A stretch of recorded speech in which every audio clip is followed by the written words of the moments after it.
Why is Joker 2 so bad?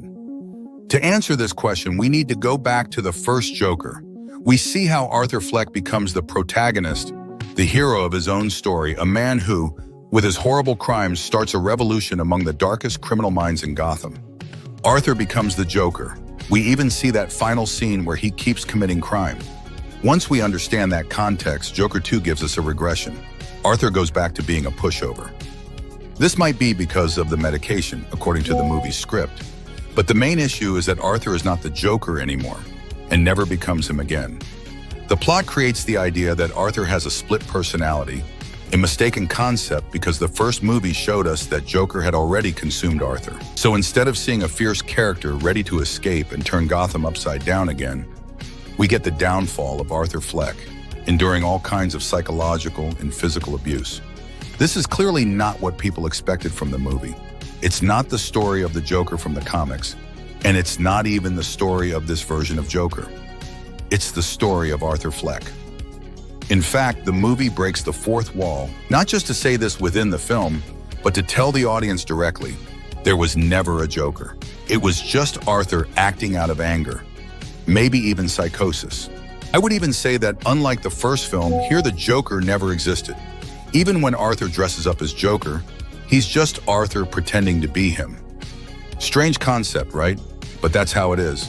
We see that the film should have been called The Story of Arthur Fleck, not Joker 2.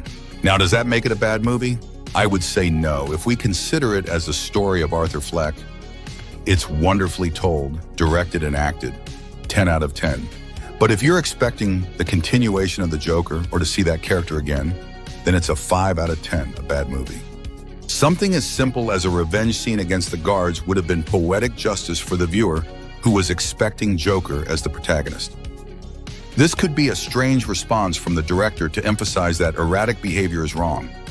After all, with these types of movies, fans sometimes blur the line between fiction and reality, similar to what happens with Harley Quinn or other characters. But that humiliation and the fact that the character can never rise up, becoming a shell of a human being, that's the conclusion that people won't understand about why they didn't like the movie. It's simple.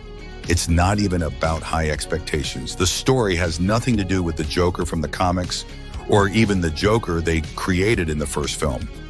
We just see Arthur Fleck dressing up as Joker for a few minutes and then his unfortunate demise putting an end to his life of suffering and, of course, justice for his actions. So does that make Joker 2 a bad movie? Depends on what you were expecting. If you wanted an Arthur Fleck story, it's solid. But if you were waiting for the Joker to return, well, maybe not so much. What do you think? Let me know in the comments below. Don't forget to like, subscribe, and hit the bell for more videos. See you next time.